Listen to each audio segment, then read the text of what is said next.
You are listening to the Necropolis podcast, which is brought to you by Jason from Goatcraft and Shelly from HateMeditations.com and Metal Legion magazine. Welcome to Necropolis. We are back with a roundtable focus thingy. I don't even know what to call it, but we will be slaughtering some sacred cows today. So I did have another guest who may be popping in a little later. If he does, I will introduce him and all that. But looks like he got held up with something, so he's not in the discussion yet. So we do have the usual crew. We have Rafael all the way from Portugal. Rafael, thank you for joining. Thank you for having me again. Yes, sir. And we also have that Tyler rejoining us today, who just got done acing an aptitude test. So welcome, Tyler the Apt. Thank you very much, and thanks for having me in the discussion again. Yes, sir. It's always great to have your input. And we have the infamous Shelly. Shelly is from the Hate Meditations website and the YouTube channel, as well as the Metal Legion. Thank you, Shelly. Thank you, and let the record show I am missing the start of the Eurovision Song Contest to bitch about metal online, and I actually drew Portugal in the sweepstakes, so I'm hoping to catch them, and I'm not even joking. Okay. So yes, today's episode is we're slaughtering some sacred cows. So the basis of this episode is we each chose one band that we view as overrated.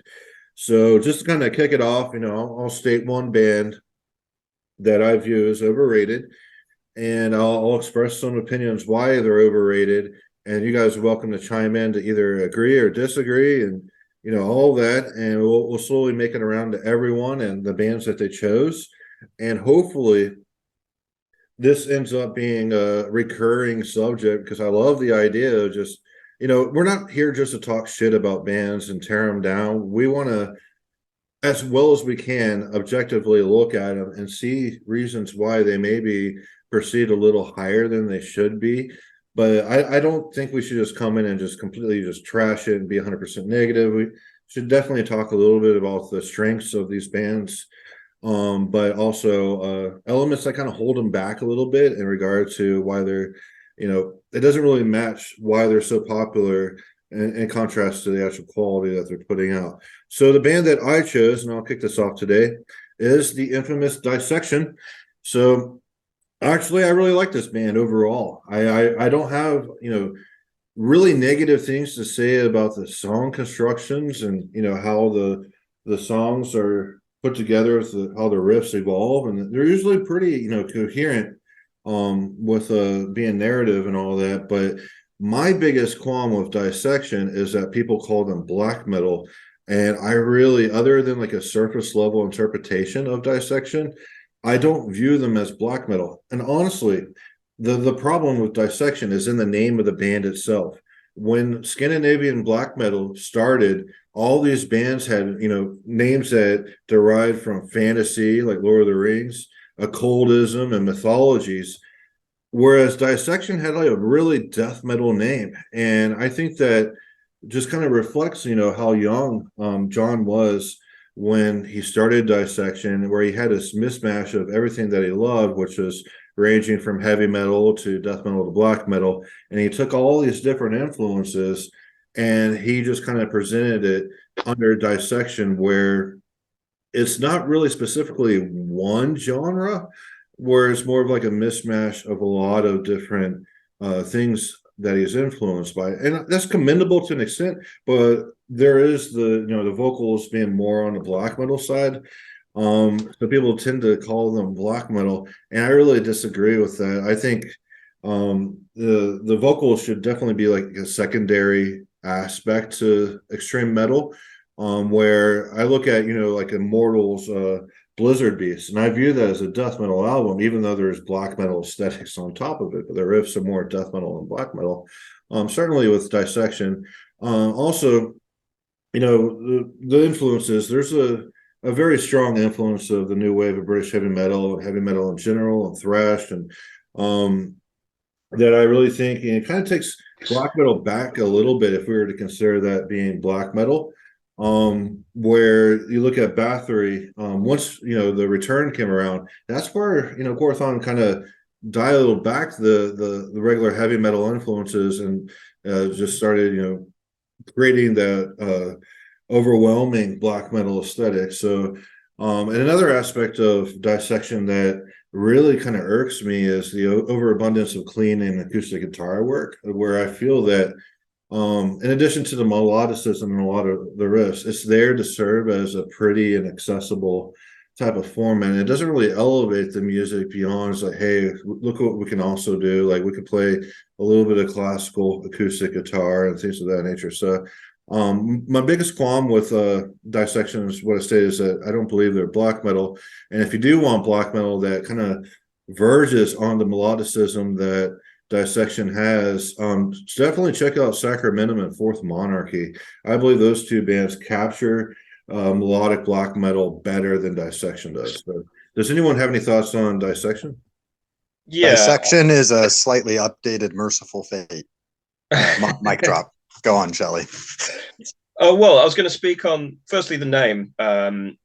So obviously all the Norwegian bands pretty much were in death metal bands first and had the good sense to change their names as they evolved into black metal. But, you also have bands like Rotting Christ that I think have always been very inappropriately named as well. So I don't think Dissection are an outlier in that regard, but I do agree that they are not black metal. But I've never really thought they were described as that. I've always thought they were more described as like black and death metal or like a black metal band playing heavy metal. As you rightly pointed out, they do. Well, if we take the wisdom of the crowds, which is Wikipedia, it says they're black metal. Okay, well, I'm not going to take definitions on metal bands from Wikipedia, Jason.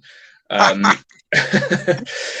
mean, for me, they've always slotted in with that Swedish style. You mentioned Sacramentum and, Dawn, Vinterland, Lord Belial to some extent, and they all, veer towards death metal more than the Norwegian bands, although Dissection are probably the least black metal of that group. But I think it's kind of by the by what genre you call them. I think they released two fantastic albums. I, for one, quite like the acoustic guitar interludes. I think they break up the somber lane quite nicely.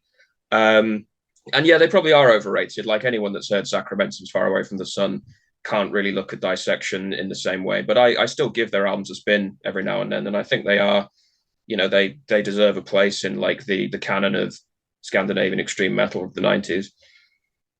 I would roughly agree. I think that most people, in a very general sense, would consider their first two albums black metal, although I disagree with that assertion for the same reasons that both you and Jason noted. I think that later on, it's generally agreed that they went in the direction of what you could loosely call Gothenburg melodic death metal. But yeah, their first two albums are considered black metal. Bringing up the subject of Sacramentum in relation to Dissection, something that I've always said to people, because I love Sacramentum, they're one of my top favorites, is that I've always felt like Dissection is essentially a heavy metal band with some black metal aesthetics, like some of the, I guess you can say, chromaticisms and melody and things like that, vocals. And I feel like Sacramentum is almost the opposite. It is essentially a black metal band with heavy metal riffing technique in parts.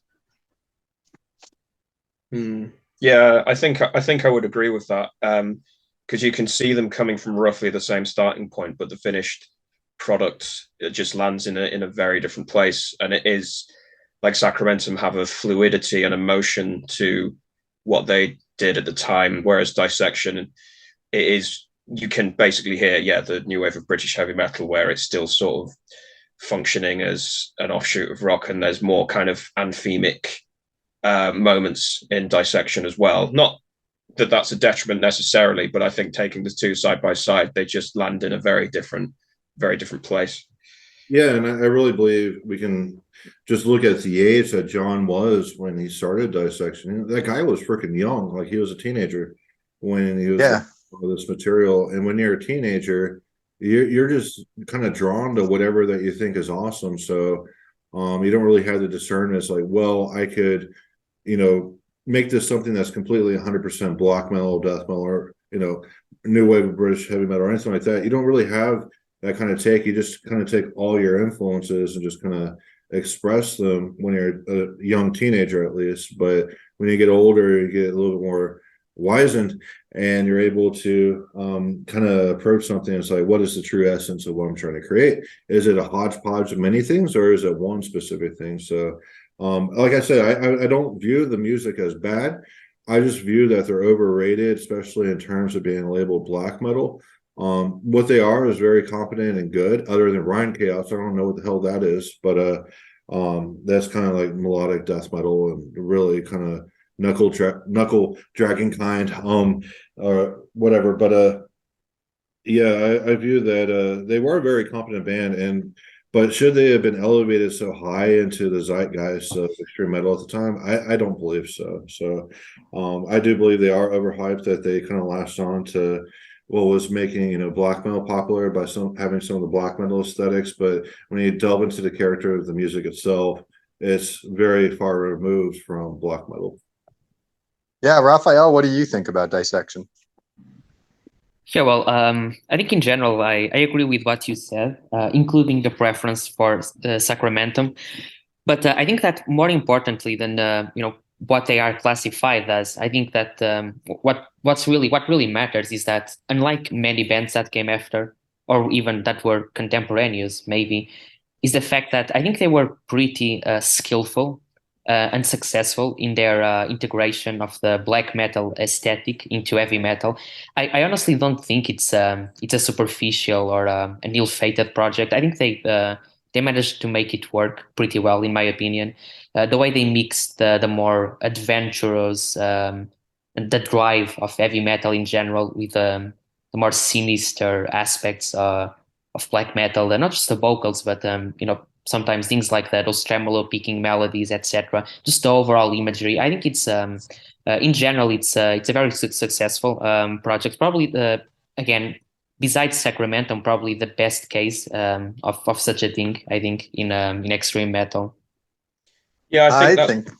Oh, sorry, Shelley. Go on. I was just going to say, I think that's probably one of the reasons they've been elevated so much over the years, because people that wouldn't necessarily like pure black metal can find something in dissection, because the heavy metal or the melodic aspect is elevated to a point where they recognize it as something that has something in common with 80s metal that they might like.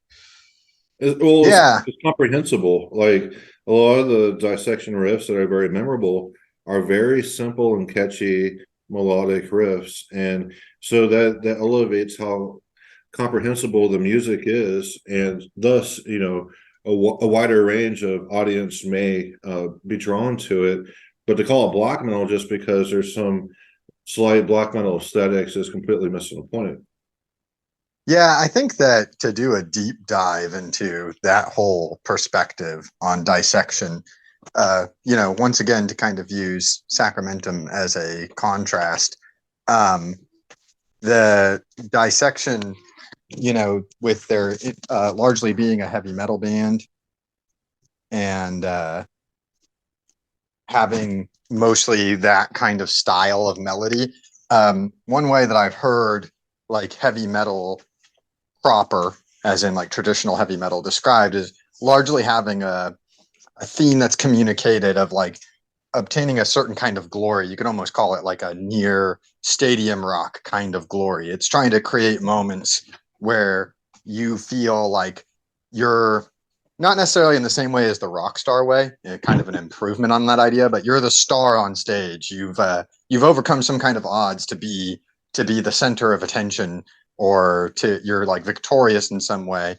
And as cool as that can be, I feel like it can be a one-dimensional theme, right? There's really like only really like one aspect to it, one way to communicate it, and it's frequently communicated in heavy metal through, well, as one example out of a few, like the triumphant dual guitar melodies climaxing like a period of tension.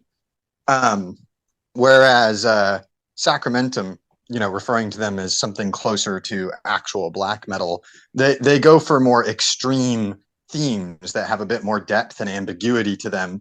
Things like struggling to maintain like the sort of adventure and wanderlust of youth in while adapting to a world that's really trying to crush that spirit in you and make you more adult by making you, I don't know, more mechanical, more like a cog in the machine.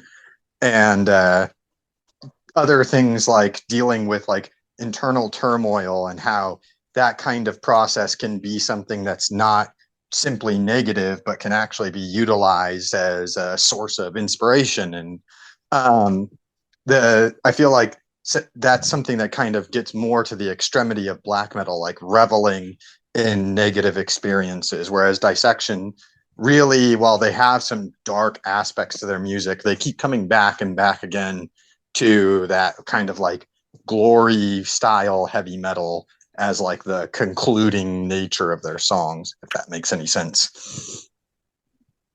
Yeah, to build on that, actually, to pick out two examples I can think of.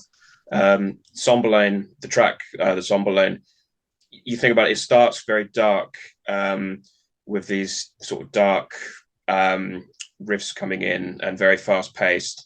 And then it ends after some transitions and development, it ends on a very anthemic, catchy note with this riff that kind of bores into you, and it does touch on a lot of those things you pointed out as like the like heroic nature of heavy metal.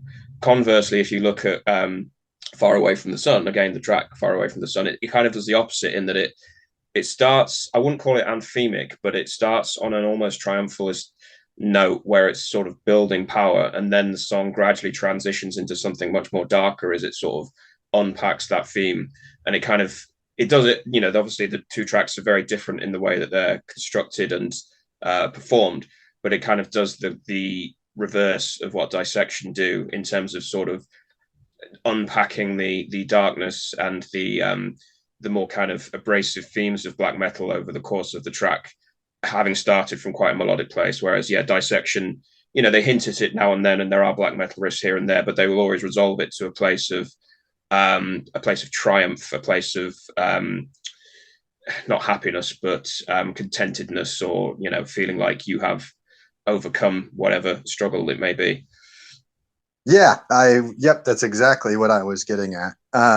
So yeah, and it's something that I've heard people complain about with other bands before is, though this band does the very simple trick of having more abrasive riffing and then resolving it with some kind of triumphant dual guitar harmony. And like I said, that can be cool in the right context. And some bands do it very well. Some bands like Sacramentum actually kind of invert the expectation. And that's very interesting. But I do feel like it's ultimately kind of a simple songwriting device. Mm. Yeah, I have a point real quick to make. Kind of drawing, because they're from Scandinavia, and they were, surrounded by so much black metal at the time, but they also kind of lended themselves to the black metal mystique or criminality, because John did kill a homosexual, which I believe Faust did too, from Emperor. So he went to jail just like like Varg and Faust and all that. So I can see on the surface level as well that people might consider that just being part of the black metal scene to go out and do that, but he was actually drawn into a really extreme form of Satanism, where he was called like misanthropic Luciferianism or something like that, and he had his own little group in Scandinavia, his little circle of people that were like the most extreme of all the Satanist groups over there. So they on a surface level, they also, aside from the surface level aesthetics and the music of black metal, they kind of on a social level as well kind of got assimilated into the black metal zeitgeist. So I think we've covered enough of Dissection. Spend a good 20 minutes to 30 minutes on each would be proper, I guess. So Shelley, you have a band that you want to cover. I want to discuss Napalm Death, and I guess similar to your views on Dissection, I don't hate Napalm Death in their entirety. I think they're one of the more interesting entities of extreme metal and they've been there pretty much since the start of its history. Um, but I want to maybe unpack their standing now as a kind of semi-meme, semi-scene spokespeople, because their two most revered albums, Scum and From Enslavement to Obliteration, I think they were written by a revolving door lineup, most of whom went on to form more imaginative, explorative projects in, Godflesh and Cathedral and Scorn, Painkiller, and so on. And then pretty much that lineup has had nothing to do with Napalm Death since the 80s. And the lineup that is, its current lineup has sort of been in place for a long time, although I think the guitarist has changed over the years. And in the 90s, they had like a weird phase. And again, as with many kind of grind death metal bands of that era, they got subsumed into a little bit of groove metal, a little bit of alt metal, and they kind of had a bit of a wobble as they were sort of either through choice or through label pressure, kind of went for a more commercial sound. And even that, I don't begrudge Napalm Death doing that. I think some of that music is quite interesting. Some of their 90s albums, they're neat little artifacts. But yeah, since around the release of The Code is Red, Long Live the Code, they have just been toying with the same kind of sterile, clinical sort of mishmash of grind, hardcore, and a little bit of death metal. And the music itself doesn't do anything for me. It is entirely unremarkable. And I think the current lineup are not the most remarkable musicians. They kind of ride on the coattails of the reputation of the first two Napalm Death albums. And that's borne out whenever you see them live, because they will focus on those albums whilst throwing in a couple of new ones. I think they are relatively average musicians who are using the legacy of more imaginative musical minds to platform themselves into a scene and make themselves spokespeople for it, when they don't really have a right to. Now, I know that's going to make me sound incredibly bitter to a lot of people, and I'm just going to be told that I can't, take the fact that someone else is speaking for me. But I just wanted to use this as an opportunity to unpack that idea that, yeah, they're kind of a lot of people's way into extreme metal, but also they're not representative of the genre at all, and they are a little bit just a little bit of a meme and a little bit of a joke at this point. Yeah, their 2022 album is called Resentment is Always Seismic. So, well, that's me told. Seismic activity going on here. I can hear Nietzsche rolling in his grave. Yeah, man, Napalm Death. They wrote 1 second song. Isn't that cool? It's like really interesting and original and out there. I mean, who does that, right? Like, you should totally listen to them just because they wrote a 1 second song, man. I mean, like 1 second, man. Like, I think that's pretty cool. I mean, yeah, and again, like stuff like that at the time, it was, quite a weird thing to do. And the first time you hear it is like, oh, what the fuck was that? And there's a few other songs where it is like, under 20 seconds, only a couple of seconds long. And it is interesting. But by this point, I am sick of other music fans saying, oh, do you like Napalm Death? How crazy is it that they have a 1 second song? I was just like, yeah, but once you've, like, it's not like, for instance, Sacramentum, where you can listen to their music time and again and unpack it and go into it. It's like with You Suffer, it's like, once it's done, it's done. Once the statement's been made, there's nothing else to unpack about that music. Well, and I kind of think that with a lot of early grindcore as well, is once the statement has been made, it doesn't have the same kind of shelf life as more sophisticated music. I think it's important, and I think I like a lot of grindcore, and I like what it did. It influenced a lot of death and black metal, obviously, and I like the influence that it's had, but it just does not have the same shelf life as more sophisticated forms of metal. Well, they were always more of a social band, because they were, I believe, in the England, your home country there. There was like some radio program that used to play Napalm Death as punishment, like for I forget what it was. It was some like program where they played Napalm Death as like the most stupid, type of music out there, and Napalm Death just kind of grew in popularity because of that. And Well, yeah, they've appeared on the BBC many times over the years, even through like the early '90s. They were on sort of John Peel's like roster of bands that he pushed in the '80s, along with Carcass and Godflesh. They've been on like famous panel TV shows. They've been on national radio. They've played Glastonbury. Like people know well outside of metal at all. People know who Napalm Death are, and I don't resent them for that in and of itself. I resent the fact that bit like one of the other bands we're going to discuss in a bit, that is the impression that people get of extreme metal, and Napalm Death are not representative of that. And the current members kind of just use the reputation of more interesting musical minds that did create the actual legacy of Napalm Death. And they don't, the music that they have released themselves just does not hold up to the legacy of the original Napalm Death and the sort of collective of musicians that produced their first two albums. Yeah, they always had a revolving door of members too. Like even in demo days, like they had a revolving door. And I would say the last like good Napalm Death album is Fear, Emptiness, Despair. And I do have a lot of nostalgia for that album because I listened to it when I was quite young and got into it. And I thought Barney was the best vocalist back then too. So, I think they are more of a social band. You discuss to normal people as I listen to this crazy stuff. It's like, oh yeah, it's just noise. I'm like, literally, you suffer is noise. It's 4 seconds of just blah, and then but they kind of really delve into the punk and crust punk scenes too, with the social messaging as well. So they may be self-aware in that regard, where a lot of their material is very self-aware. Granted, a lot of grindcore is to an extent, but Napalm Death seems to be a little bit more extreme in that regard, just being very political too. But yeah, I would definitely say Fear, Emptiness, Despair is like the last like really great album from them. But they do have some scattered, sludgy songs that I kind of dig a little bit here and there. But when it comes to the albums as a whole, after Fear, Emptiness, Despair, there's a lot to be desired.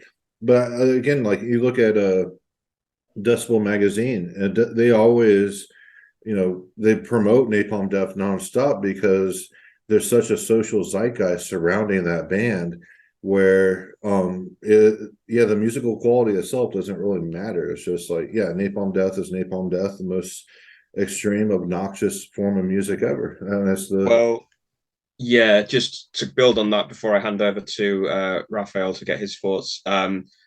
Just to sum up what I'm trying to get at here, I saw on social media a few weeks ago someone share a jigsaw puzzle of the front cover of Scum, and that kind of summed up the problem I have with Napalm Death and what they represent for extreme metal as like a fashion aesthetic for aging uncles, or just a thing to decorate your home with. You buy mugs or jigsaw puzzles or duvet covers of your favorite album covers. And whilst I know that there is cynicism and consumerism in music scenes by their very nature, I hate the nakedness of the branding aspect there, and I think Napalm Death are at the forefront of that. Naked and open consumerism of an almost hyperactive nature by aging Marxists. I'm shocked. Yeah, who'd have thunk it? How many Marxists define themselves by Funko Pops and video games and covers? Like none of them, right? Like what kind of Marxist would do that? Not Napalm Death. They're socially conscious. Well, another issue I have, and this is very lowbrow and really disrespectful on my end, is that Barney is he looks like a soccer mom nowadays, and soccer moms are kind of like that, where they are commercially and socially minded. Raphael, go ahead with your thoughts on Napalm Death. Well, I think the main problem, the underlying issue beneath all of this is that I think it's partly by design. Like I think Napalm Death, at least for the past, let's say, 30 years or so, I think that they want to be a social band, or a cause band, so to speak, because I think it's a very easy hole for you to find yourself in. I think when an artist becomes very iconic, very when it becomes very tied, almost synonymous with a statement or a specific way of making that statement. I think there's a huge risk of clinging to that for your entire career and basically trying to prolong that statement forever. And yeah, well, pretty much, I think, but this is more or less what Shelley was also saying. I think that's what they've been doing pretty much, not just musically, but in terms of just the ideas. Yes, it's very much it's a narrative arc that's very common to this type of musicians and this type of artists. Yeah, but it's still a pity that that's what they've done so far. Yeah, I think you've actually managed to articulate what I was trying to get at there, in that a lot of older bands that have had kind of a second wind in terms of popularity and output, they do tend to sort of buy into their own mythology, and start kind of almost behaving like a tribute to themselves. I think Asphyx do this as well, in that they kind of do the Manowar thing and kind of just sing about what they do. We're a death doom band. We play death metal, like this is true death metal, and it's just singing about what they do. And Napalm Death, in a similar way, they mythologize themselves now and ride on the back of that reputation. But again, the members that are present in Napalm Death now aren't really responsible for a significant portion of that, and they also do it way more vocally and obnoxiously than a lot of other metal bands as well. Yeah, don't talk crap on Death the Brutal Way, man. It may be self-referential, but it's still pretty awesome. No, that's actually an awesome album, but like the albums that followed kind of just meandered around the same thing. Oh yeah, they got worse. I mean, I was just talking about the title track from that album, because that's exactly what they do in the title track, like Merchants of Brutality, Death the Only Rule, the Doctrine of True Metal, Hail to the Old School. Yeah, but then on the follow-up on Death Hammer, again, I think it was on the track Death Hammer, he sort of shouts, "This is true death metal, you bastards." And it's like, come on, just okay, you're not the most progressive band in the world, but can you try and move on from this statement? And you're just kind of, as Raphael was saying, you're kind of just trying to maintain this state of being in that moment. And when you're as old as Napalm Death are, it begins to look a bit stale after a while.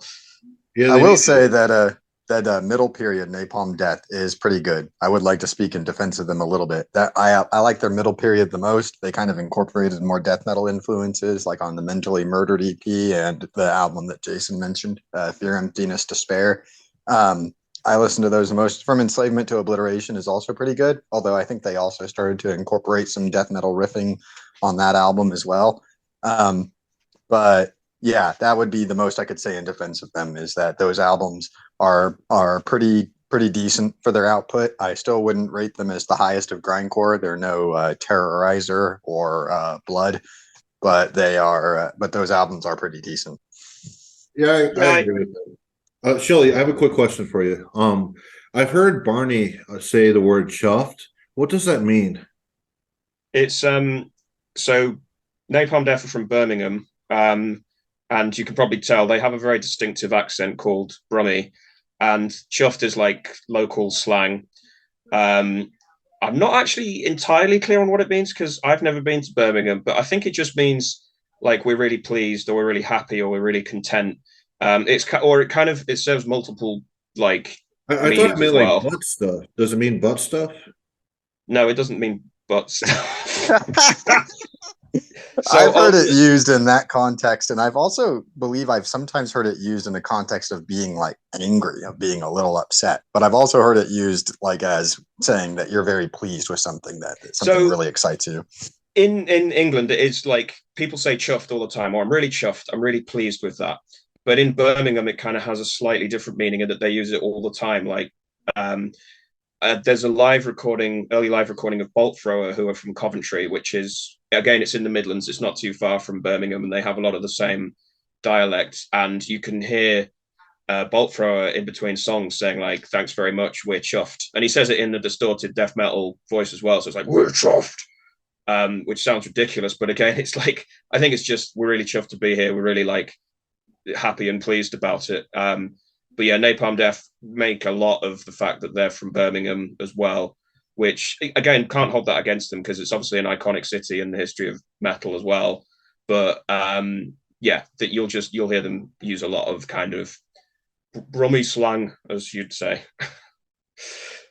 Cool. So, any last thoughts on Napalm Death before we move on to the next band? Oh, I was just going to say, I do really rate the first two albums. I love Utopia Banished, and I like Fear, Emptiness, Despair as well. I don't want to just write them off completely. But yeah, my point in raising them was just a course correction in terms of their current standing within extreme metal. But yeah, we can move on now. Yep, and fuck that slumlord landlord or whatever it's called. Stupid ass song titles. So Tyler, you have a band that you believe is a little overrated. I've never heard of them before you mentioned their name, so I'm on the ropes about it, but go ahead, Tyler. Tell us your thoughts. Oh, yeah, just a little overrated. Maybe one of the most overrated bands in all of death metal. I can't really think of too many more that are more overrated. I would almost say Death, but no, I think that Cannibal Corpse definitely might take the position as most overrated band in all of death metal. And I say that about their entire discography. I'm not just coming from a position of, oh, they got more poppy later on and their music declined. Don't like their early albums either. I think that essentially, and I know a lot of people are going to be angry about this, Cannibal Corpse is an extremely superficial take on a style that Suffocation pioneered. A lot of their riffs, honestly, they sound like detuned thrash metal riffs, almost more on the punky side. I made this joke before we started the episode, and I'll make it again, much to many of our listeners' consternation. Cannibal Corpse, to me, even on songs like Hammer Smashed Face, sound like Green Day with death metal vocals. If you look up on YouTube, you can find major key transpositions of Cannibal Corpse songs. And while I'm sure that it can make many metal songs sound quite a bit different, you really get that pop punk effect with Cannibal Corpse when you give it that treatment. And I think that's because they have a largely superficial take on death metal. They're almost all aesthetics. Their idea of death metal is just looking as gross and lyrically sounding as gross as possible. They started a competition that got carried on with brutal death metal of this almost childish approach to seeing who can top each other with or one up each other with more gross lyrics. And musically, their music isn't that exciting. It's got a lot of bouncy riffing that has a slight chromatic bent to it. Vocally, I guess that Chris Barnes' vocals are okay. George Fisher, obviously, I will say he is a killer vocalist. He was in Monstrosity before Cannibal Corpse. I really like Monstrosity, at least some of their albums. But Cannibal Corpse is probably one of the most damaging things that happened to death metal. They not only were damaging in the sense that they opened the gates for a more simple and superficial take on the genre, they also opened the gates to have a lot of people who weren't really fans of death metal to get into the genre. A lot of people that early on were called jocks. Now, this was before my time, but I've read up all about it. I'm an expert, believe me. And these people were just into it because they thought it was funny or thought it was interesting or made them look exotic or taboo to be into something so obviously repulsive to normal people. I'm not complaining too much about them being repulsive. I like death metal after all, but just their childish take on the repulsivity is something that I feel can attract a very ephemeral and very superficially based crowd that then encourages other musicians to take that approach, encourages more fans to come in, which encourages those musicians even more. And you get this spiraling kind of downward effect where more and more bands are encouraged to play that kind of music because they see how successful it is. So, yeah, I think that Cannibal Corpse is highly overrated, and I think they've had a largely negative impact on death metal. Yeah. So Cannibal Corpse, I know I do like the fact that they've made death metal more visible. They are a household name, just like Napalm Death is. But for reasons you've already outlined, yeah, I do find it being a quite surface level take on death metal. I will say they were one of my entry level bands in the death metal. Granted, my mentor Alan Moses, he gave me a list of all the proper bands to listen to, but I still discovered Cannibal Corpse on my own when I was a teenager, and I bought a few of their albums. I remember being in the ninth grade reading the lyrics to the bleeding. I'm like, what the fuck is wrong with these guys? Like, but I didn't know back then that their whole stick was just being shock. It was all shock value music just to get reactions out of people. Really disturbing lyrics and everything dealing with torture and rape and all the nastiness that does happen in the world. So when you take in consideration, it's like, yeah, these guys are singing about these things. There are things that happen out in the world, maybe not to such an extent of being sodomized by barbed wire, baseball bats and things of that nature, but there are some really sick and depraved things that happen out in reality. So from a lyrical stance, I don't really blame them that much. But yeah, with death metal, I want something more than just shock value. I want something more, not necessarily poetic or Byronic or anything like that. Just something more of beyond the face of reality, if that makes sense. Like the phenomenal world as we experience it with all its ugliness. I want a little bit of transcendental value to the music that I consume. And when it comes to the lyrics of Cannibal Corpse, they certainly do not deliver that. And when it comes to the riffcraft of Cannibal Corpse, I view that they are phenomenally talented musicians. Even the drummer is really, really talented. He may not be doing, gravity blasts and things of that nature, but for what he does, I do appreciate his drumming. But the riffs themselves seem to service just being catchy and accessible. And then you throw on like kind of like mechanical corpse grinder vocals on top of it, where he doesn't even write the lyrics. Other people write the lyrics, so he's just kind of like a parrot in a sense. So yeah, I do view them as being very overrated, but I don't view them as entirely negative because they, for every 100 bands that try to ape their style, maybe one of them actually has discernment to actually have their own voice and try to,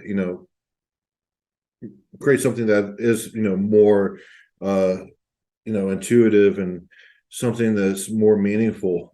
So Shelley, what are your thoughts on Cannibal Corpse? It's funny when you watch Sam Dunn's History of Metal, the extreme metal episode, kind of it follows extreme metal through, but it holds up Napalm Death on this side of the Atlantic and Cannibal Corpse on the other side of the Atlantic as these two threads of death metal becoming really popular. It's just funny that we've raised those two bands on this episode. I myself am in the privileged position of having never really bothered with Cannibal Corpse, not even like necessarily with their music, but even with just remembering that they exist. They're so divorced from my perception and my interaction with death metal that I don't even see them as sort of relevant to the kind of music that I like, despite the fact that, I listen to a lot of death metal. I couldn't remember one of their riffs if you asked me to, even though I have listened to their earlier albums a lot. They are completely unmemorable. And yeah, I kind of agree that they have had a very toxic effect on the perception of death metal for a lot of people. And yeah, I take your point, Jason, that some people who use them as a gateway might come in and actually sort of try and do something slightly more interesting, but also, again, similar to Napalm Death, it's like it's dumbing down the perception of death metal, given how popular Cannibal Corpse are as well. And they kind of have a lot of the same problems as well in that they're sort of a bit of a meme as well. Probably started around the Ace Ventura film. It's sort of dumbing down death metal to its most basic components of just. So that's another connection. Jim Carrey referenced both Napalm Death. He did an interview where he was trying to mimic Barney. Yes, he did. Yeah. And then he also played in Cannibal Corpse played in the Ace Ventura movie with Jim Carrey. So there was a double connection there as well. I mean, They are a band. They're not unique in that every genre has a band that kind of comes in, dumbs these kind of original a vision of the style of music down to its most basic components, sort of chops it up into bite-sized chunks for for mass consumption. That happens in every underground genre. So Cannibal Corpse aren't unique here, but I guess it kind of stings a little bit more because we spent the best part of 2 hours talking about how awesome Morbid Angel are and how awesome death metal can be when it's written by people with that vision and the talent to pull it off and the commitment to doing that. We know what it can be, so it stings that bit more when we see the mess that some people can make of it if they're given the freedom to. The lyrics, to touch on your point, Jason, I totally see where you're coming from. I guess the way that I would put it is that the extreme nature of their lyrics doesn't have a purpose. If you look at a group like Carcass, who in a sense has a similar approach with extremely repulsive and shocking lyrics, there's like an underlying purpose. Now, they had a sort of external side of that purpose where they said they were vegetarians mocking people who eat meat. But there's still like kind of an even underlying philosophical purpose of mocking the attitude of society, trying to ignore aspects of reality that it thinks are gross or dirty, and the problems that can arise from ignoring those aspects rather than recognizing them as part of our experience.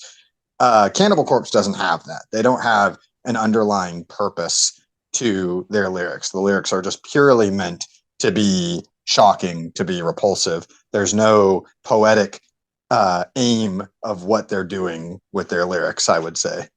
Yeah. I mean, that's the point, is they want to shock people. And then Guar and other bands of that nature do the same thing. G.G. Allen, they just want to get the shock value to draw attention to themselves. That's why they do it, and that's why they continue to do it. And at such extent that it's like Guar is very comical nowadays. Like, oh yeah, it's just Cannibal Corpse being a shock value band, where that's the whole essence of Cannibal Corpse, is that shock value. And the riffs tend to, I mean, Eaten Back to Life is not a bad death metal album, but they definitely got into catering to comprehensibility and definitely accessibility with a lot of the riffcraft and their music. And they just kind of the last like 5 or so albums, they just kind of keep the same template and just kind of regurgitate the same things over and over, which is probably going to their retirement fund by now. Like, I don't think they're out there trying to woo over and make a grand statement of art or anything like that. I think they're more just trying to secure the financial stability later in life. Go ahead, Shelley. No, I was just going to say, early Carcass, as well as all of the things Tyler pointed out, they kind of had a surrealist humor to them as well, because the medical terminology was so obscure and so kind of convoluted, and it was sort of describing these absurd situations, that there was an element of almost satire to it as well, and a kind of underlying nihilistic humor. And that is lacking in Cannibal Corpse and all of the bands that followed them. It's just sort of describing these situations to no purpose other than an underlying misogyny as well. And it kind of just gives them that credibility. It's low-hanging fruit as far as like conceptual material is concerned, and as far as like the underlying philosophy of death metal as well. Is boiling it down to its most basic component, for the sake of sort of having the veneer, a lick of paint to look like you're extreme, when actually there's not really anything propping it up when you delve a little deeper. Raphael, did you want to chime in on Cannibal Corpse at all? Yeah, well, although it's like you said, I'm more or less on the same boat as you, in that it's not a band that I've ever paid much attention to. But from what I did, I think it's it's not something that attracts me in any way, and I think it's a very analogous case to Napalm Death in the sense that when you found your entire aesthetic or just your entire artistic project on a gimmick, it's bound to really lose interest very quickly, and that's one of the things that happened with them. or maybe not, because there's a huge legion of fans that still eat up everything that they release, even though it's more or less the same album for the past, well, maybe since the beginning of their career. And as for the shock value, I also think that even if we are talking exclusively about just shock in itself, there are ways of being charming in that, like doing something charming with that. I think, if you think of something like more of the industrial or power electronic areas, I think there's a lot of good examples there. So yeah, I think that within death metal, Cannibal Corpse don't really succeed at that either. Yeah, I wholeheartedly agree.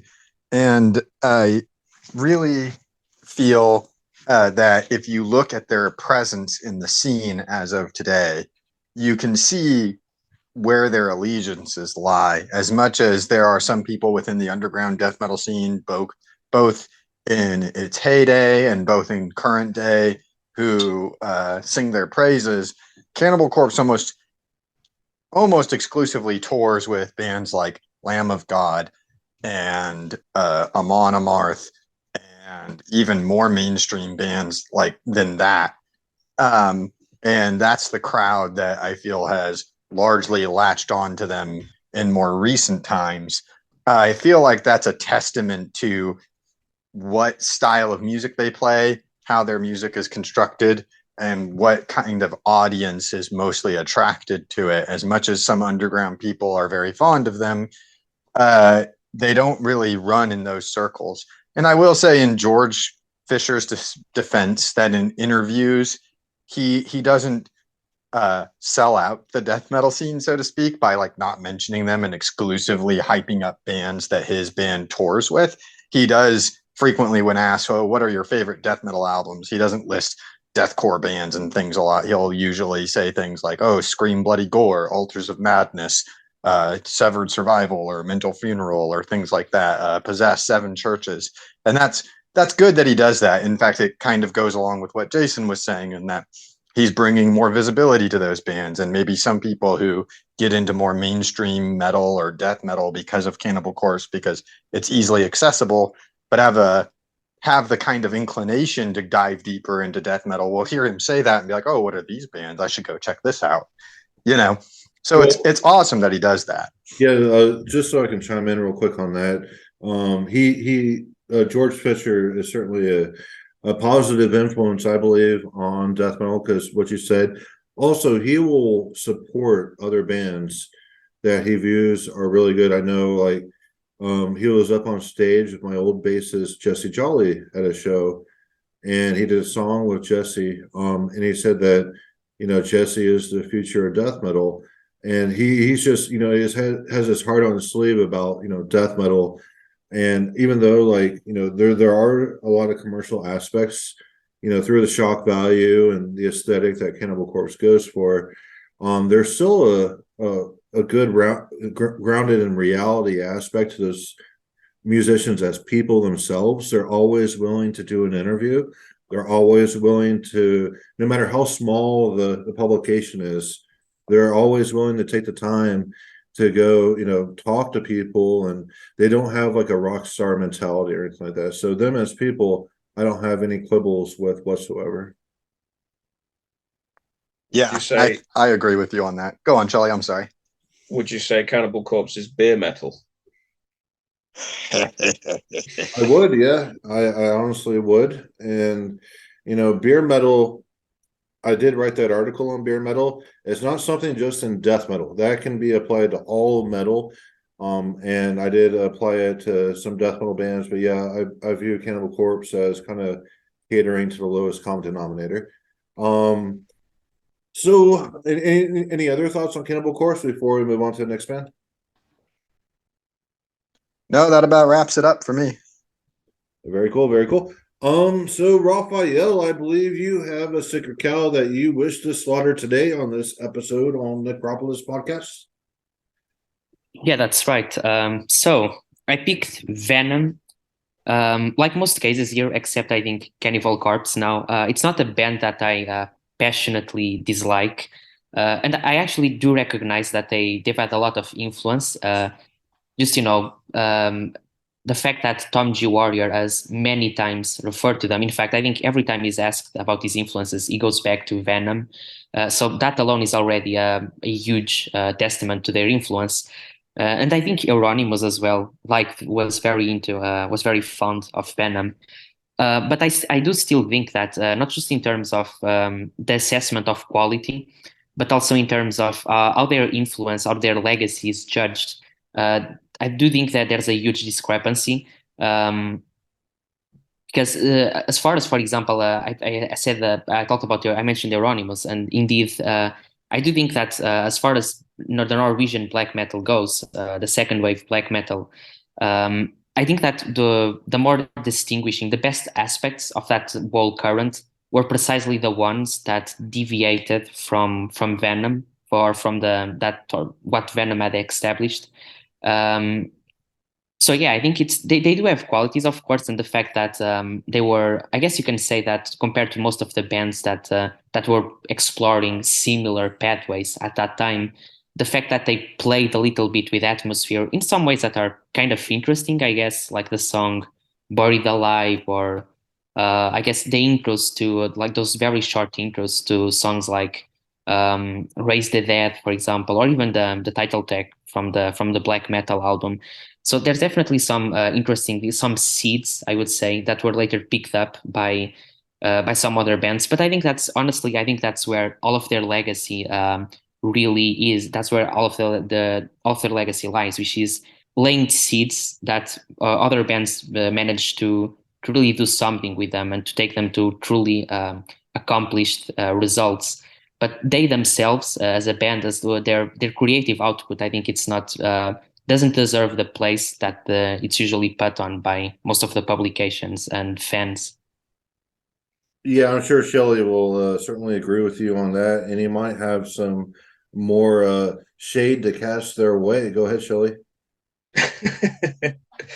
It's the original curse of black metal that such a serious and like dramatic genre has such a sort of camp and comedic like origin story in Venom in a lot of ways. And I the thing I don't understand is yes, a lot of the key figures in like formative black metal do cite Venom as an influence, and I think it would be foolish to deny them that place in history. But just because something is influenced by something, it doesn't mean that we have to like them. Like the and this is sort of where I keep coming back to with Venom because they do just sound like they are of a different era to even early Bathory and Hellhammer.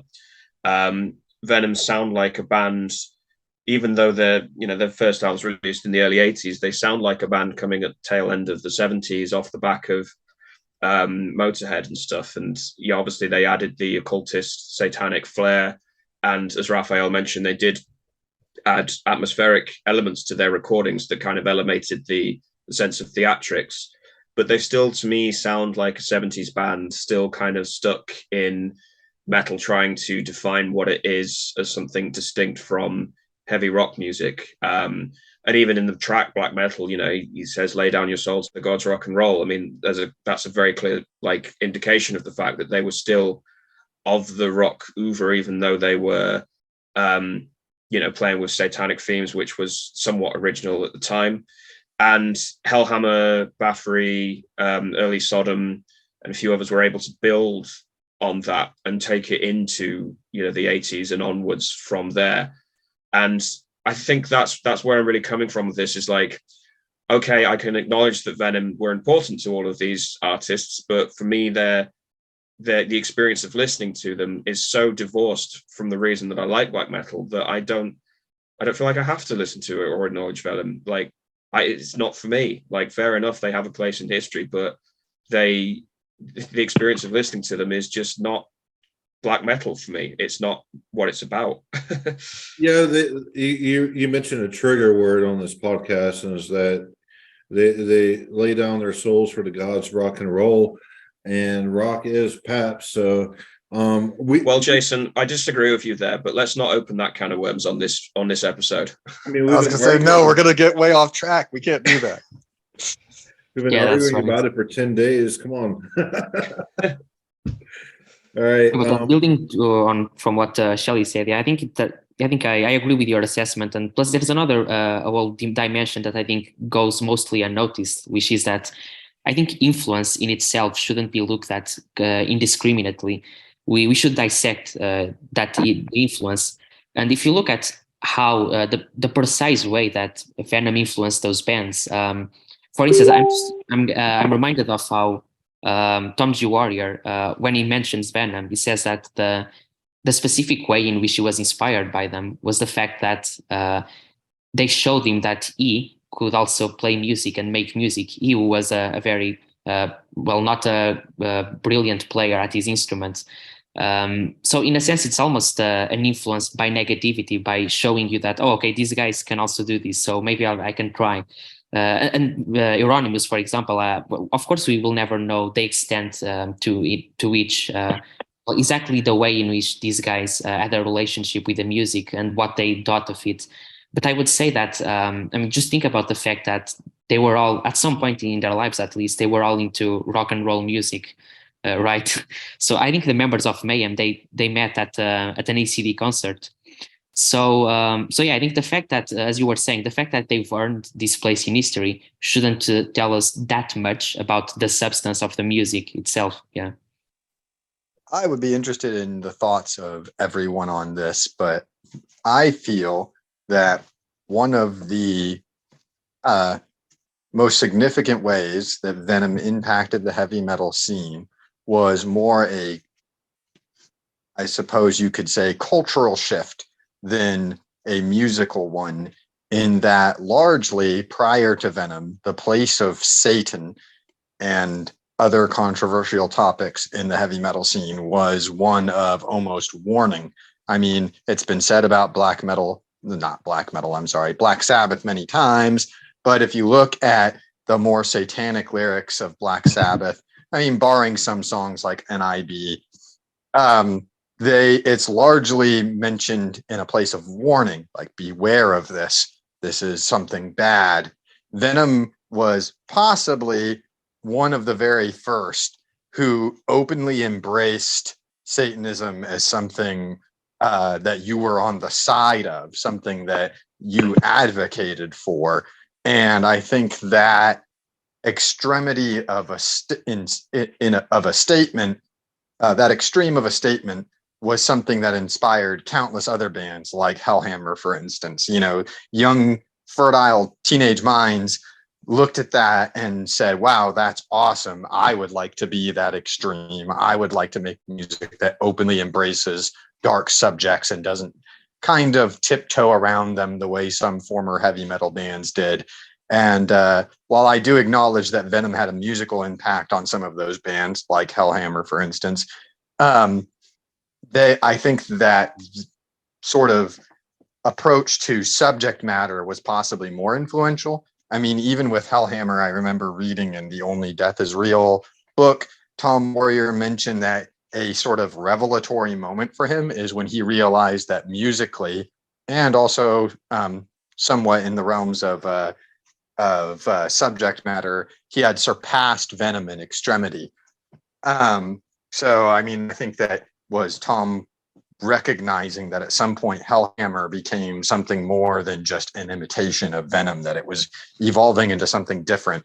But I do think that subject matter wise, Venom was an indispensable influence on bands like Hellhammer and later on second wave black metal, because of the approach that those groups took to dark topics like Satanism. Yes, I 100% agree with that. Like the theatrics and, the overabundance of satanic imagery, it was, that just lended itself to, like creating like Nietzsche's philosophy just being really, really over the top, or over like a performance, essentially. Like Nietzsche's philosophy is more like a performance, I would consider. But I do have to introduce, someone did join us. I know we're towards the end of the episode, but we do have Juan, also known as the Black Priest, originally from the band Ceremony, which is from Brownsville, Texas, which is a border town. The Ceremony was one of the first USBM bands, and he was the vocalist of that band.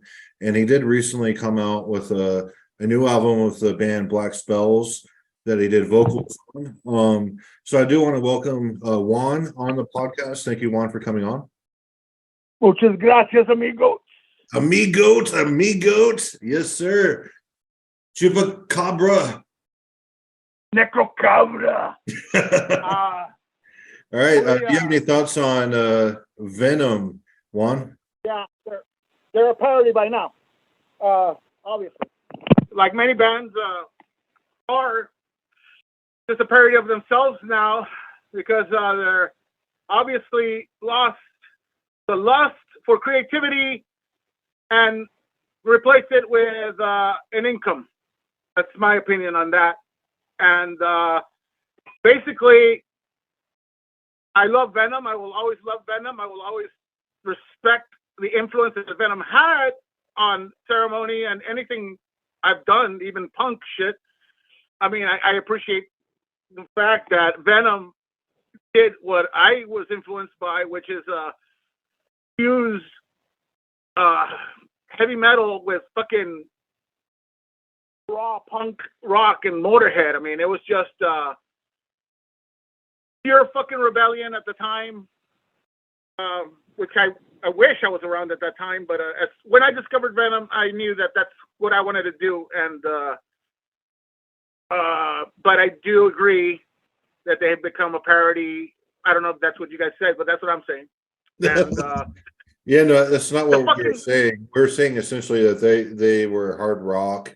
You know, they did have some metal characteristics, but it was more rooted in the 70s metal rather than like what Theory and Hellhammer did with black metal and being an influence there. So yeah, but you forgot the hardcore punk.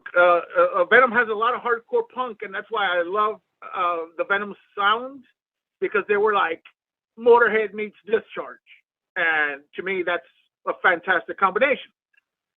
Punk rock has a lot to do with black metal, more than metal does, actually. The ethos, the ethics, the DIY attitude, and except for the aesthetics, which we left behind in 1993. I personally believe that I don't need to create, I don't need to put on makeup to fucking create fucking dark music. I don't feel that imagery was ever, I think that imagery was bastardized into something like the metal scene. It's like herpes. Everything has a genre now. We're just over categorizing everything, and I just believe that we need to strip it back down to basics. Yeah, no more herpes. Definitely treat that. Get your wee-wees checked out and get those sores taken care of. Yeah, I think Juan makes some really good points about like the musical influence of Venom, though, because something that they and also hardcore punk had an influence on in early death metal and then in black metal later on was the notion of stripping down the like almost unnecessary additions to riffing, right? Like you're just reducing riffing to almost a pure stream of melody. Like Discharge kind of pioneered that, or at least advanced it in the hardcore punk scene, and that got taken up by early death metal. At least death metal kind of became more windy and complicated as it went along. Agreed. And then taken back up by black metal. And I mean, black metal musicians, the early second wave, said that all of the time. How they appreciated early death metal, but they felt like it lost its way. And so we're taking metal back to what they felt it should be, which is just like a raw, simple statement of extremity, and I think that Venom definitely had an impact in that regard. I would say that I, in light of other acts, don't like even their early stuff that much. It's not something I go back to, but they weren't really like part of my musical development. But despite the fact that I don't like them, despite the fact that I have some criticisms of their rating in the scene, I think that their historical influence is indisputable. Like you cannot say that they did not have a massive influence on extreme metal. Yeah, a bit like Jason touched on this with Hellhammer and Celtic Frost. Is like, yes, like Hellhammer started with, you know, the idea of looking at Venom and thinking, well, we can do that as well. But this idea that they surpass them in both their music and their, you know, their underlying philosophy and dabbling in darker themes. And a bit like what we were saying with Cannibal Corpse and Gore, the Satanism of Venom was influential, but it was a posture for them. It was something to latch their teeth into thematically to grab people's attention.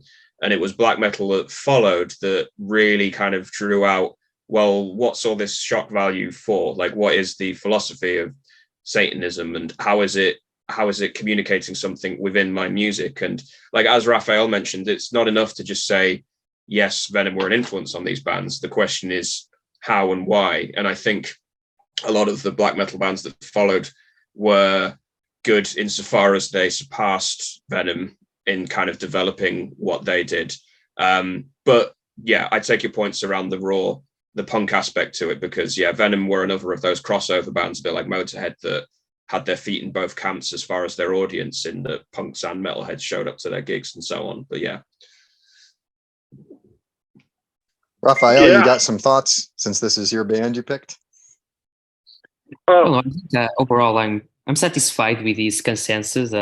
Basically, I think that's the bottom line. They were, in one way or another, or rather, in many different ways, they were a very influential band, and of course, they are indispensable when talking about the history and the development of not just black metal, but I would say metal in general, extreme metal in particular. But yes, their musical merits, well, I guess that's down to each of us. I think that's pretty much it. Yeah. Very cool. And that's interesting that, Juan joined and they were actually an influence on him back when he formed Ceremony. I believe it was like 1991 he was going with Ceremony. So, definitely an old goat on this episode who chimed in. So Juan does have a band that he views as a sacred cow that he wishes to slaughter. So this will be the last band we're slaughtering today. So what is that band, Juan? Inquisition. I think they're overrated fucking shit, and their guitars are twangy, they sound untuned, they need a bass player, and homeboy needs a good broke back session in prison if he's guilty of whatever he's charged for. Now, that's not the reason I don't like the band. I never liked the band. I have a little fun story from MySpace, actually, when we had our Ceremony page. He, that Dagon guy, messaged the Ceremony page and questioned the legitimacy of the existence of Ceremony. And basically he said, I never heard of you guys. And at that point, I was being honest when I retorted by saying, I never heard of you guys either. Of course, they blew up soon afterwards, blah, blah, blah. Long story short, fuck Inquisition. That was awesome. Yeah, I'm with you on the never liking Inquisition boat long before any kind of scandal came out about Dagon or whatever his name is. I've always thought they were incredibly boring. They sounded like to me, in some ways, like a dollar store version of Blasphemy earlier on. Like they were like trying to play like grindy, furious black metal, but it just ended up sounding like a drone, like you were just listening to your air conditioner turned on really loud. And the the vocals, I guess he was trying to imitate I don't know how to say his name. Immortal. Yep. Yeah, he was trying to imitate Immortal, but he ended up just getting like this weird frog croaky version. That Popeye comparison was absolutely genius. That was amazing. And yeah, they became huge for some reason, and I never quite understood why. Like, there's a lot of terrible black metal bands or any heavy metal band that gets huge, and I kind of get why people like it, even if I think it's garbage. but I could never figure that out with Inquisition. Oh, I know why. I know 100% why they got big. Because have you ever noticed like the music videos and all that they post from Inquisition? This very slow tempo, a tremolo type of black metal aesthetics, but it's not really like true black metal when it's slowed down and made very poppy. And it just feels like it's very, like accessible and like comprehensible. It feels like a mockery of like true black metal when they slow things down to such an extent where they just draw it out like Freeze Moon to such a even slower element and just kind of just take that vibe and just carry it rather than just like Mayhem, like Freezing Moon. That was important because of the techniques used in it, which was used in a lot of black metal songs that followed, but they just take it and just kind of keep that vibe there and they don't really develop it. And I view that as just like a poppy version of black metal. Yeah, Shelly did mention that he has to drop off in a couple of minutes, so I want him to chime in before he has to go. I mean, yeah, I tend to agree. I don't despise the music of Inquisition. I don't think it's interesting enough to be worth the hassle for involving myself with the music of such a disgusting individual. He's also like got a Nazi side project as well, which for some reason just gets overlooked by advocates of Inquisition as well. And yeah, I don't know if maybe this is an American thing, but they're not huge over here. Like I've come across them just through online stuff, but I've never really met someone that really advocates for Inquisition in person, especially now as well. But yeah, I think their music is kind of largely dismissible. Yeah, they kind of just dumb down aspects of Immortal, boring, kind of really obvious kind of melodies. They're very kind of looped and sequenced in obvious cadences. There's no kind of long form narrative structure that, better black metal bands draw together. There is, some nice atmospheres to some of it, and some of it does have that epic feel. And I think that's kind of why they got popular. As you mentioned, Jason, they have the surface level aspects of like epic black metal, but when you peel back the layers, it is quite basic music. So yeah, not really much to salvage Inquisition as far as I'm concerned. Right. So Juan, that was Shelly from hatemeditations.com who wrote that review of Black Spells. Oh fuck yeah. Yeah, so Shelly does have to leave. So Shelly, I want to thank you for joining today and your contributions, as well as slaughtering a sacred cow or two. Yeah, no, thanks, guys. This has been fun. And yeah, that Black Spells EP is awesome. So check it out if you haven't already as well. So yeah, cheers, guys. Thank you so much, brother. I really appreciate the support, amigo, and you fucking rule. And I really love the way you articulated the fucking EP in amazing fucking time. I mean, you're very eloquent and very fucking informative and descriptive. Love your style, and I love for you to review some more of my stuff. Awesome. Yeah, you're welcome, man. Yeah, I look forward to that. Awesome. Hey, take care, guys. See you later. Send me a friend request. All right. I will. Yeah. Cheers. Bye. Cheers. All right. So, Raphael, do you have any thoughts on Inquisition?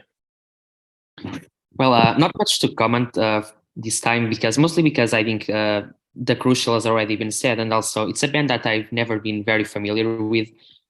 Basically, what I remember from the little that I've listened a long time ago is indeed that it wasn't really to my liking. I guess it was just felt like a very generic form of black metal, and as Shelley pointed out, very derivative of what had been done previously in the genre. So a very let's say sterilized package of that. I think that's more or less the extent of what I think of them. Yeah, I know they wasn't like Dagon or something. Like I know he recorded in Texas for a while, and like the Noise Farm Studio that Tim from I forget Tim's band. He's really into the occult and wrote all these grimoires and all that, but he had a recording studio called I just want to say something about that topic right there. Now, the fact I don't like Inquisition has nothing to do with that fucking CP bullshit. I think that's disgusting, and you know, I have so many opinions on what I would do to fucking people like that. Cartel fucking snuff films is one fucking word. Basically, that's what I would do. I'd produce cartel snuff films, peeling off their faces and anything I could think of. My point is, I always separate the art from the artist. Okay, because if we were gonna fucking track down pedophiles, then I wouldn't listen to fucking Chuck Berry and blah blah blah blah blah blah blah. And the list goes on and on. So, or Kelly. I do see the hypocrisy and the people that fucking burned all the merch and blah blah blah, and now they're buying tickets to the shows. Because they're hypocrites. They acted on hypocrisy. They're sheep. They have no fucking individual minds. And you know, if I enjoyed the music, I probably wouldn't think the same of it, but it wouldn't get as much airplay. But I wouldn't do something stupid and dramatic as like burn my fucking records and shirts in effigy. That's all I have to say about that. No, yeah, that's kind of how I feel too. Like, I get it. There are many musicians that I enjoy that have done things that I disagree with, you know, but I still enjoy their music. You know, and then there's like varying degrees as how much their actions or beliefs are present in their music and so on and so forth. But yeah, the hypocrisy is the main thing, because when Inquisition released that album that I don't remember the name of, I believe it was their most recent one with the Grim Reaper farting out a rainbow or something like that. Like it had some pretty good acclaim to it. I think it was released on Century Media even, and or some other like large record label. And it had some pretty good acclaim, and it just seemed like, as much as like the social climate, you know, talking about the hypocrisy is absolutely erased from the collective memory, artists who have engaged in problematic behavior or wrongthink, you know, like Varg, for instance, is the subject of witch hunts almost constantly. And I'm not saying it's undeserved. I'm not going into that topic, you know, but he is. But then all of a sudden, it seemed like for the most part, people largely stopped talking about the controversies or the scandals with Dagon and Inquisition, and we're talking about how much they liked his new album and stuff. And kind of like Juan said, I wonder how many of these people were the same people that when it was trendy to talk about the scandals, when they just broke, were burning their Inquisition merchandise. Precisely. Exactly. 100%. Hypocrisy. Yeah, Raphael, do you have any thoughts on anything that's been discussed about Inquisition? Regarding this last point, we already discussed this on that previous episode about Burzum. But yeah, I basically just subscribe to what Tyler said about the separation between and what Juan also had said about separation between the art and the artist. Yeah, not much to add besides that. I think that as far as just a purely musical analysis, I basically agree with what has been said. Don't really think they are particularly offensive, like you said, Jason. But also, but definitely a very overrated band, I think. Yeah. I would agree with that. I think they're very generic, and like I think also Watain is very generic in the same sense, where where you know they have the black metal aesthetic, and they just kind of just do this very mundane interpretation of it, and it doesn't really do much. Go ahead. Dissection Light. Yeah, Dissection was the first band we talked about. So yeah, we also covered them being overrated, and we talked about Cannibal Corpse, and then we talked about Venom, and then we ended on probably in some ways the least bad of the bands, maybe, but the most controversial in some ways. Yeah. People don't tend to mention the Nazi side of Inquisition. Like, aren't they from like South America and then moved to the U.S.? I know. Yeah, the guys that went back from Colombia. Yeah, but I know like in South America, there's like big Nazi sentiments with some Latinos. Oh yeah. Oh yeah, dude. It's like No offense meant to Juan whatsoever. He's been No, a that's freaking a whole new episode though. yeah, like he's been a real treat to have on here. But I was just saying this to a friend the other day. 99% of the time, I feel like when I encounter an actual out loud professed Nazi in the metal scene, it's like someone who is like Hispanic or Latino. Yeah, Yeah, very, very little do I encounter like white neo-Nazis in the metal scene. well, I've seen some of the like Hitler esotericists that are Latin American, but yeah, I like the average like Peckerwood bigot. I wouldn't classify like some of the South Americans that actually do espouse like let's start the Third Reich and just build the Hispanic Aryan Empire and all that. So yeah, there's a difference there, but we have veered off topic quite a bit. And so Right. any final thoughts on any of the bands that we discussed or Inquisition in general? Nope. Okay. Yeah, I would just say that it's important to remember that all the bands we talked about, we mentioned positive as well as negative aspects. As you said at the beginning, Jason, we weren't just trashing on them exclusively. The focus of the episode wasn't so much why these bands suck, but why their esteem within the scene is disproportionate to the quality of their music. Yep. Why they're overrated. That's essentially it. So, Juan, any final thoughts? Scene politics 101. That's it. Scene politics, popularity, bullshit, fucking ass kissing, dick sucking politics. That's all. That's what's destroying fucking black metal. And I'm not talking about the topic of the lyrics. I'm talking about the fucking scene. And I'm talking about the degeneracy of the underground has turned into the funderground. Okay. All right. Well, thank you, gentlemen. Let me just thank each one of you. Raphael, thank you from Portugal. I know you're going to be a big psychologist rivaling the power of Jung. So thank you for joining the episode today. Thanks again, man. You're welcome. Hey, thanks a lot. And thank you, Tyler. I'll get back to you one in a second. Tyler, thank you. Thank you very much for having me. This was a very enjoyable discussion. Yeah, I had fun too, and I think we should do another. And Juan, I want to thank you for joining. I know you joined a little late, and you didn't really get to partake much in the episode, but I do value you joining today, and I did enjoy also the Black Spells that came out. So definitely check out that Black Spells if you have not heard it. And Juan's vocal delivery is top notch, great vocalist. Thank you, Juan. Thank you. Thank you a lot, Jason. And let me just say these last words. I hope to be invited again because I got a lot of shit to say. And, yeah. Let's do a trial run.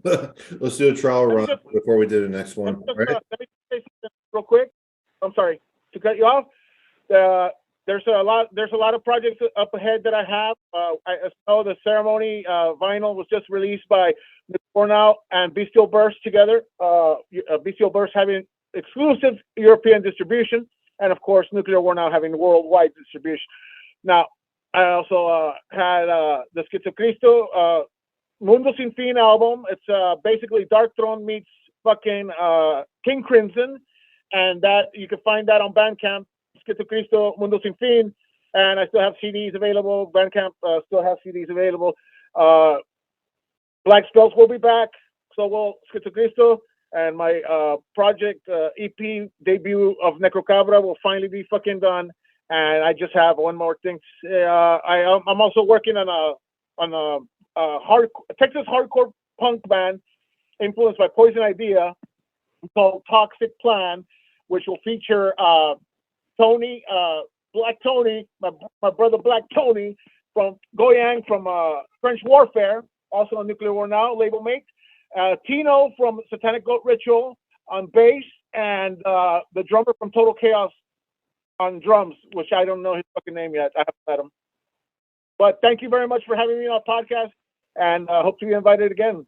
Yes, sir. Very awesome. Very awesome. And while we're plugging ourselves, there will be a Goatcraft Serpent Ascending split CD coming out on Eyed Void Hanger Records in the near future. just waiting on that superintendent to be finalized and all that. It may have that Dober Beverly on drums on that superintendent. So looking forward to that coming out and seeing what comes of that. So thank you, gentlemen, for joining, and thank you for listening.